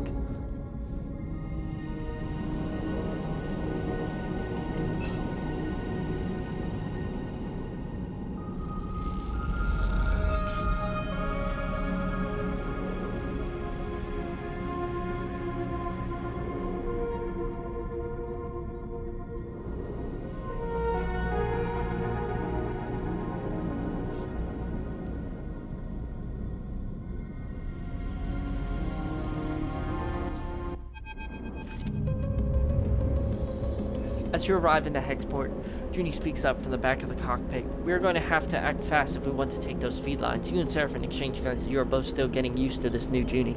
We? Seraphine raises an eyebrow. Only one of us fried the core and stole all its data. He shoots you a look, and for some reason, we let you. It was the right call. Call. Was it? Seraphin laughs. Well, I'm reassured. I don't think Carson is going to take kindly to the idea that we brought someone pretending to work for him on the job and let her have his prize. Shoots Junie a look. Do you even know what she's up to? Junie looks between the two of you. Hexport hasn't exactly been kind to me. You two trusted me, even though I didn't deserve it. I'm not used to that. I want to repay it. Not to mention that Carson is probably ripping you off. Even if you get enough cryo, what's to say he won't raise the price? Trust me, he's no good. I was trying to deal with Carson to get those derelict coordinates from the moment I arrived here, and he ran me in circles. She shakes her head. Seraphin is watching her closely. Even if I do take you at your word, which given everything seems a little tough, how do we even do this? He raised an eyebrow. You're telling me we just drift in there and take the feed lines? Look, I get it. You don't trust me. She pauses. But what if I have vested interest in this working out?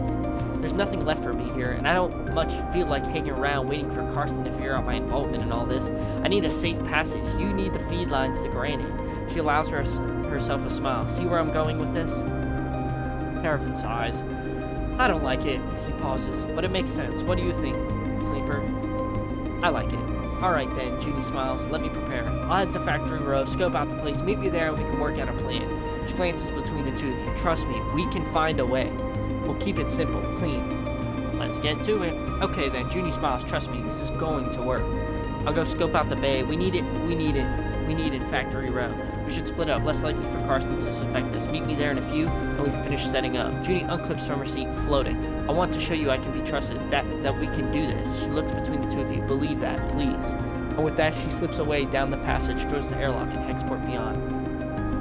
Look at Seraphin. I'm saying nothing, Sleeper.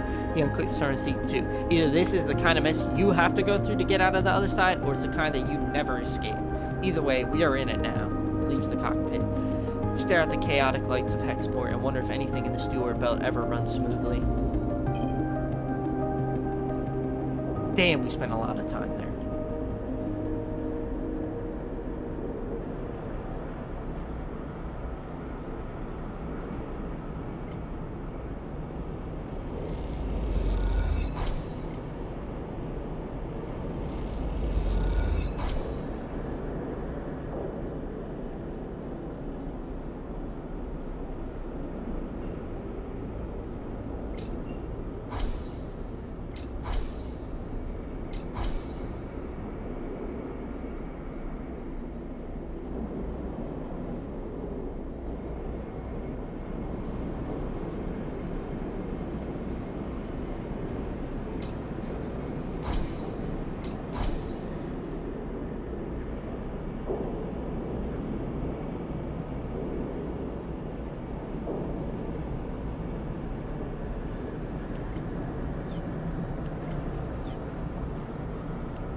Alright, I'm just gonna end my cycle here.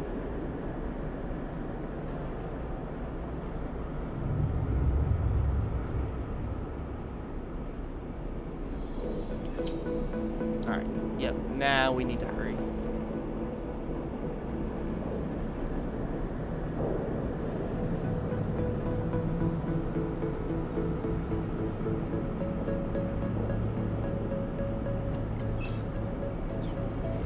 No. I was about to say.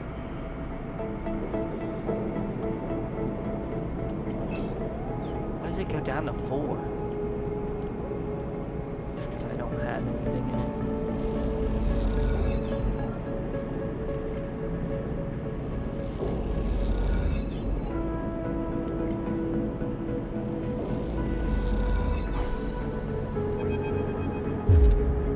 Sound of fist on keyboard wakes you from the scrolling code on the terminal screen. Turn to see Junie, a rare half smile on her face as she floats cross-legged with her deck in her lap. The blue light of the snap-on screen makes her eyes glint with a glittering excitement. Got him. She suits you, Luke. Carson's whole system is mine. Push away from your terminal to glide over to her screen.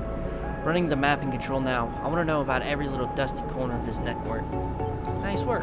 Hold on, we aren't there yet. It's coming up now. Seems Carson is pretty paranoid. This whole system is iced over with some serious security. She frowns. What are all these layers of? A red pulse flashes across her face, changing her features as it does. Shit, shit, shit. Her fingers dance across the keyboard. Something is closing the port. We need... Another red flash and her screen goes blank. Junie's fist hits the keyboard again hard, and we've been kicked out. She's rapidly shaking her head. There's no way a salvager shop should have that kind of countermeasure. She looks troubled. Maybe you peeked in the wrong corner? She looks over it. It seems so. I think our friend Carson is involved in some nasty stuff. She rubs her forehead and thought, wait. Her fingers fly across the keyboard, her screen flickering with commands. A complex node graph assembles on the screen, a mess of interlocking connections. The mapping protocol did enough. She points at the screen. All the security systems are there. She indicates a dark section of broken connection. We didn't get what's here, but it seems like we found some kind of archive. Nothing we want.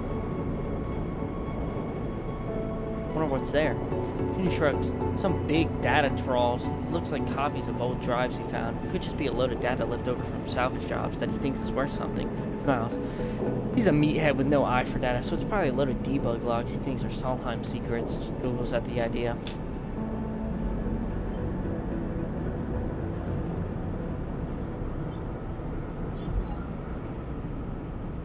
You watch the code spilling across the screen and notice the addresses from the node map being marked and logged. As you watch, you see that the cat identifies weaknesses, marks nodes with multiple connections and fragile structures. It is making a plan of attack. Junie's going to blast Carson's network apart with raw data. Junie sees the look of recognition in her eyes, and I thought I could show you something new. She looks impressed. I call it Catsin Jammer, CAT for short. Give the map of a network and an entry port, and it'll flood the system with raw data and network noise. Any tech connected to it gets a killer headache. I built it to take remnants of Solheim security systems out of commission on old derelicts. She squints. I had one too many close calls. Sounds perfect. She nods. I agree. She plucks a thumbnail drive out of her deck and hands it over. The cat head sticker on it catching the light as you turn it in your fingers. We still lost access, of course. Junie turns back to her screen, bringing up another node map. There's an old Solheim port from the original facility just outside Carson. Slot the cat in there and should be able to find a back door. What are we waiting for? Nothing but... She looks away. This isn't going to be quiet, she squints. His whole system is going to get data blasted. It's not a subtle hack. When you slot the cat, you get in, grab the feed lines, and run. Sounds like one hell of a risk. Seraphin's voice catches you both by surprise as he slips into the dark and empty unit. Well, Junie pauses, looking between the two of you. It's our best option. Seraphin narrows his eyes. And where will you be while we run the gauntlet of scrambled security and make the grab? Junie looks. I can monitor how it goes down remotely from here or the ship. Seraphin gives you a look. You can tell he's finding it hard to trust Junie after everything. I trust you, Junie. She smiles a thin smile. Thanks. She starts to pack up her deck, but I'll find somewhere else to work from, close to the ship, but out of your way. Junie shoulders her bag and glides to the door. When you are ready, slot the cat and go. By the time you are back at the ship, I'll be there. She then said, don't leave without me. She shoots Seraphin another look, then slips out of the unit. Seraphin watches her go, and then turns you. The whole of Hexbar is going to hear about this. He shakes it. We better be ready to go the moment you slot that thing. I'll be ready. Seraphin nods silently. I'll be at the ship preparing the engine. We need to be ready to fit the lines as fast as we possibly can. He meets your eye. Be careful. Don't stop for anyone or anything. He puts a hand on your shoulder, and don't even think about looking back. With that, he slips out of the unit, leaving you alone to consider your next option.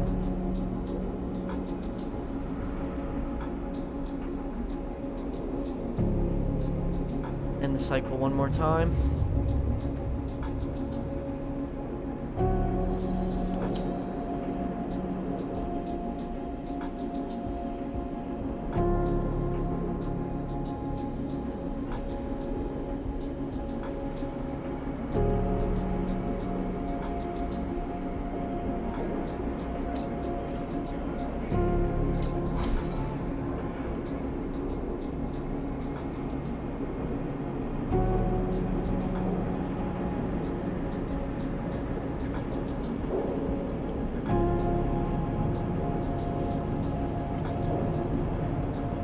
Let's go! Carts and places locked up for the cycle. Shutter down, alarms on. The denizens of the factory row sneaking past with deliveries and work orders. You hold your position opposite the shot and take a deep breath, waiting for a sign that this is going to work. You look at the thumbnail drive with its shimmering cat sticker sticking out of the old Solheim access port. You imagine the flow of data as Katzenjammer seeks for an entry point for Carson's system. Think of Junie tucked away near the ship, watching you through the public networks. You think of Seraphin deep in the entry room with a rig. Hurry the hell up, you think. Enough waiting. Then you hear it, pulsating white noise, spluttering and then screaming out of Carson's shop. The shutter scissors up and down, the lights pulse. The shutter scissors up and down. The lights pulse, the alarm gurgles in confusion. For a moment, you're stunned into stillness. People stop in the street, then turn to look at as the shutter's motors burn out in a cascade of sparks, acrid smoke, now or never. You skirt around the people watching, using them as a perimeter. They are pointing and talking, some of them laughing while others look concerned. You slip around to the edge of the entryway, and then as the other cascade of sparks sends the observers cowering for cover, you slip inside. It takes you a moment to gather yourself in the chaos at the shelf. The wall-mounted screens scream out white noise, and the flickering lights make it hard to concentrate, but you keep your focus. You scramble over to the feed lines in the window, grabbing the bundle with both arms. They wave wildly in your grasp as you wrench them away and kick off from the counter, gliding back out into the passage. Your arcing glide takes you into the crowd. You steer yourself through the gap into gathering bodies and kick off hard towards the port. The feed lines wave wildly, but you grip them hard to your chest and don't look back. Seraphin better be ready. I've been yapping. Hour 38. Hey, it's good coffee. Here. Oh, hold on. Your arms ache from clutching the feed lines, but you don't loosen your grip until you see the entrance to the docking bridge. Sleeper, you almost ignore the call until you realize you recognize the voice. Junie glides out to meet you, her hand on your shoulder, guiding you towards the bridge. I'm with you now. She shoots you a glance. What a show, huh? She laughs nervously. It was certainly loud. She smiles a little. Wish I could have seen the cat in action. You both glide down the docking bridge, Junie helping you with the trailing feed lines. From what you can tell, news of the chaos in the factory row has not reached the port yet. You feel a flush of excitement as you enter the ship's airlock. This is it. You did it. You try to keep focused, but the elation makes your hands tremble. Take a sharp turn in the central passage of the ship and make your way to the entry room. The feed line's now unwieldy in the cramped space.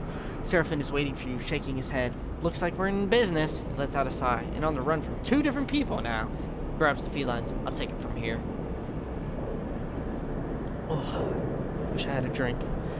He quickly begins the process of connecting the engine to the subsidiary fuel tank. You watch, catching your breath as he works.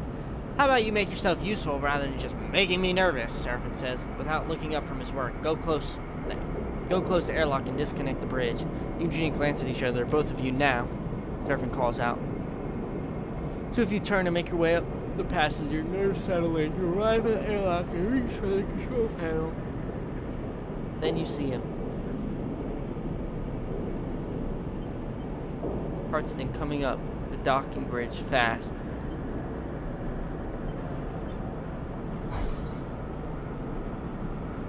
Her shaking hands input the closure sequence just in time. The door hisses and slams shut in Carson's face. He glares at you through the airlock's windows, but as he does, the docking bridge shutters. Scissors close, blocking him from view. You hear a clunk as the clamps disengage. You are free. Seraphin rushes past, gliding up the passageway from the engine room. Come on, get yourself strapped in. You and Junie silently follow him, your head spinning, your thoughts racing. Slip into your seat as Seraphin punches in the departure sequence. The rig begins to pull away from Hexport. Seraphin's hands on the controls. You close your eyes and feel the force of the thrusters firing. We did it! Hexport, export. What the? Seraphin's quiet question interrupts your thoughts as the rig cuts across the belt. Hexport is now behind you. Drifting out of the visual range is glinting lights, now just part of the background glow of the belt's thousands of reflective bodies. Whatever trouble you stirred up there, it surely has been left behind. Which is why Seraphin's muttering is worrying you. More trouble? There's a transmission coming out of Hexport, some kind of evac order. He turns back to his console. Let me check this. Sleeper, the voice distorted as it cuts through you. Lane, I know you are there. A hissing pause. That coming from Hexport? Seraphine glances at you, confused. Is what coming from Hexport? Give me a second here, Sleeper. I'm getting a wide channel broadcast. He rubs his shoulders nervously. Are they warning people to alter their course away from the station? You're slipping away. A squawk of noise, but we can't have that. Take this personally, Sleeper. A sharp intake of breath. After all my investment, all my care expended upon you, this is how you repay me? At least we're heading away. Seraphine interrupts. Maybe it's just a precaution. I see a little something glinting out there. Lane continues. Could that be you? Sleeper, you hear Seraphine calling, but you don't move, you don't breathe. All you hear is Lane's voice. You unclip from your strain, drifting forward towards Seraphine. He gives you a wild look. Something isn't right. You don't feel right.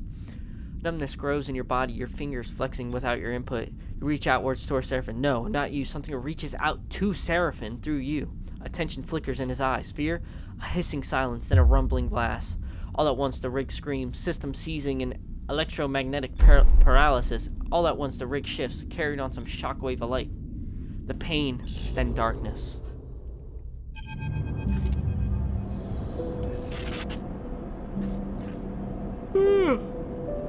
Love this game. I'm tired from all this yapping. Voices echo warmingly through your mind. Can't quite make out what it is being said, and any attempt to focus causes a growing flare of pain, so you let them fill the air, unidentifiable and soft. You're floating, and so you cannot yet feel your body or its weight. The feeling is pleasant, soothing, and yet the moment you realize this, it begins to fade. Something spasms in your fingers. You flick it away. A sensation crosses the sole of your foot, and you kick your leg. A weight settles itself in your chest. You're awake. You open your eyes to light playing across a surface pattern. With stained cushioning, you're alone. The voice is replaced by the hum of air cycling, a distant clank of maintenance systems. You're alone. This is not your ship. You jerk upwards against the straps that hold you loosely to the berth. Suddenly confronted with the last things you remember, an overwhelming numbness, and below it, an inspid, animating voice creeping through your mind. You pull at the straps and free yourself, floating up into the small habitation room, cushioned and worn, your mind racing. Where is this? You glance around, taking in the small room with its knickknacks tucked behind webbing, its stained and worn storage units, its faded padding. This is someone's home. Cold light fills the room, and you float over to the dark square of the window. You see stars, the bright pinpricks of drive trails and skeletal docking bridges. This is a station. A sudden hiss draws your attention to the door, which slides open with a puff of equalizing pressure. The entering figure jumps as they see you are awake. You're up. They hesitate in the doorway. Where's Seraphine? Your friend, right? They laugh at him. I'm not really sure. He headed out a while ago. I'm Bliss. They shrug, not sure what to add. Your crew are out. Sorry, they brought you here. Here? Right. They nod slowly. This is my room. They glance around. Not much, I know. We're in my bay repair on the far spindle, if you know where that is. In the belt? Yeah, they smile sympathetically. In the belt. They look around at the room again. Come on. Let's go somewhere a little more comfortable. They hold out a hand. You're safe, don't worry. Follow them out into the corridor, gliding behind them. They move with the ease of someone who was either born in zero-G or spent most of their life in it. Okay. Can't quit. I want to keep playing, but I'm tired of talking. So I'm gonna end the stream because we got pretty far. 546 seconds ago. Actually, I'm gonna keep going. They guide you in an enclosed balcony where heavily scratched, thick acrylic windows look out onto a chaotic, looking wet dock. At the center of the dock is the rig, scratched and warm, but still your ship. It's a reassuring sight. Is she okay? She will be when I'm done with her. Bliss sees you staring at the rig. Took some damage, but she's a hardy old thing. Your ship, Bliss pauses. You were lucky. I heard your distress signal. You sense they are holding back something. I guess that expensive long-range array I was tricked into buying finally paid off. They laughed to themselves. Well, at least for someone.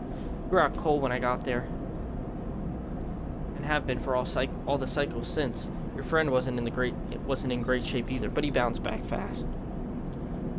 I make a habit of doing that. Seraphine's voice makes you spin around. Good to see you up. He can't suppress his smile. Glad to be back. He nods. Your eyes fall to Seraphine's bandaged abdomen. He notices and pulls his jacket over the wound. Ugh, fucking hair in my mouth. Certainly looks better than when you came in. Should have seen. Bliss abruptly stops after. Seraphine glares in your direction. Here. Seraphine pulls a few chits out of his pocket. Catch. He slings them over to Bliss. That's all I could get for now.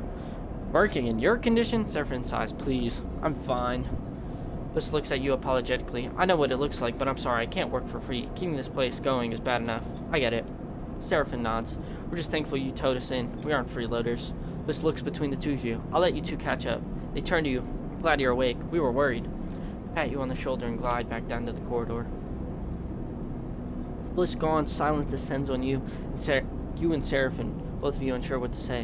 Where's Junie? She's probably on the ship, working on that deck of hers. Seraphine looks out at the ship. She's been useful. Not sure we would have gotten the distress signal without her. What do you remember? Lane. Seraphine grimaces as he mentions at the mention of his name. Lane? He shakes his head. Seraphine looks out at the rig. He takes a breath, steeling himself for what he has to say. Hexport is, clears though. It's gone. What do you mean, gone? It's gone. Dropped off the map.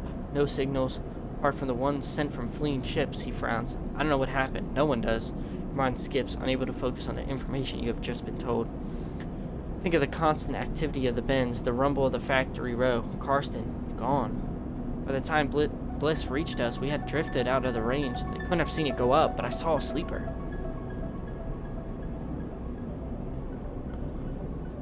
Something exploded, white hot. He rubs his arms, suppressing a shiver. A moment later, the shockwave was on us. The rig was crippled. The engine kept firing, but guidance went off, sending us arcing out across the boat. He drops a hand inside his jacket, pressing against the bandage on his side. I managed to get her under control, but not before we started spinning. Our restraints came loose, and you weren't even strapped in, so we both got scrambled. He smiles a weak smile. Felt like we'd been trapped in an auto wash. Turns back to you. I'm impressed you made it, to be honest. A flesh and blood human would have been smashed to pieces. He goes silent, the image a little too raw for him to do it. Could it be to do with us? Seraphine shrugs. Your guess is as good as mine. He squints. Would Lane do something like that? Doesn't make any sense. Utsubo is a gang. They run dark side. They don't go around blowing up stations. All anyone is seeing is debris and radiation. I picked up a lot of ship transponders before the rig went offline. Maybe some people got out. He stops, unable to add anything more. Both float in silence for a moment. So we lost our tail? Seems like it. He looks away. At least that shockwave would have burned our trail out of the boat for now. We already owe Bliss for the work they did on the rig, and it isn't finished yet. A few more cycles, I've been told. Bliss won't hold us hostage, but I don't like to skip out without paying, even if we could get the rig started up. He rubs his necklace between his fingers. Bad karma. Beyond that, we need work. Fuel, supplies, and we need to make sure you are okay. He counts off the issues on his fingers. After that, he shrugs. Haven't heard of anyone coming after us, and if they did, they'd have to come through Hexport or what's left of it. He looks away. The far spindle is way out of the lane's territory. Anyway, we call this bit of the belt the Wash. The stations here run differently than the dark side, so for now, we have some freedom. Seraphine's eyes. Freedom to go broke, starve, and get into even more trouble, that is. In all honesty, I was hoping you might have some ideas. He pats you on the shoulder. I want to explore this place. The far spindle? There's plenty to see here. This is a free station. No one faction holds control, so it's quite the circus. Just watch your step out there. Seraphine pauses and stares down. Look, Sleeper, he rubs his side. I'm not sure I can work right now. I just got kicked out of a salvage yard for passing out on the job. He looks like, even with the pain meds I've been able to scare up. I can fly, that's for sure. He stares absently at the rig. But you're going to need some crew if you want to do any serious work. He chews his lip. I'm sorry.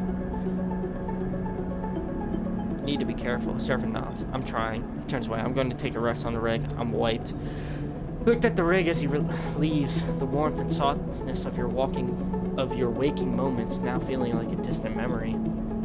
Is this what you wanted? Freedom? Chance to work for yourself, not Lane? Well, here it is, with all the problems and complications you could imagine. And at what cost? Could Lane have wiped out the Hexport just to try to end you? You shiver at the thought. But if not Lane, then who? Theories cloud your mind. Dwell on them. Could it have been Conway? A drone or mine drifting starboard? Senate stat, perhaps? Some plan to weaken the belt? Or a belt faction attempting to flip the board by intent or mistake? The belt had considered itself safe from the war brewing in the inner system, but now Hexport's loss will be felt across the starboard belt. What does that mean to you? Your needs are much more immediate, apparent. Those must come first. You take a breath. Time to make a plan. Gain some glitch. Glitch is a penalty you gain from repairing dice and from Lane's attempts to hack your system. Your current level of glitch is represented by the glitch lock to the maximum. You can have the right of your dice. You can have a maximum of 6. Each level of glitch you gain will increase your chance of rolling a glitch dice at the start of the cycle. Each time you roll a glitch dice, you clear one level of glitch.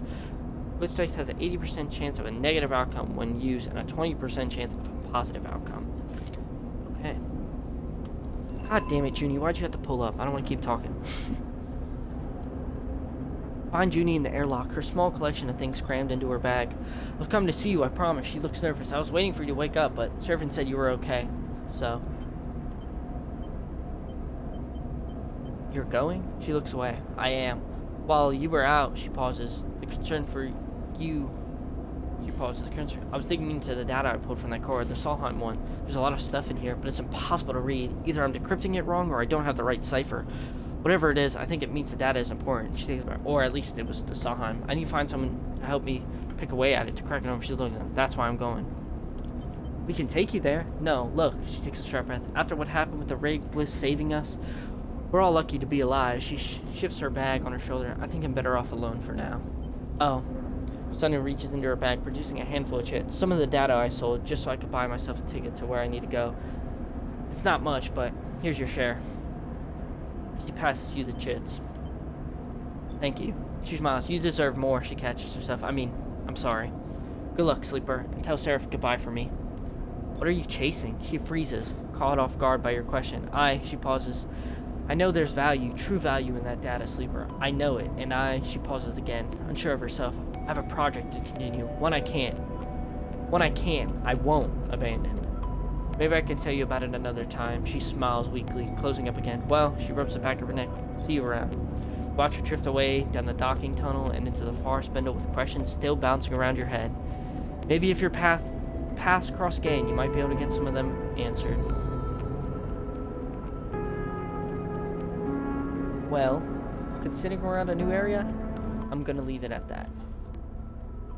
Thank you for watching, my gamers. Hope everybody who watches enjoys. This is going to be a YouTube video soon, so exactly what I'm going to go start working on now. Going to go download this live stream and then start editing. So yeah, I'll see ya.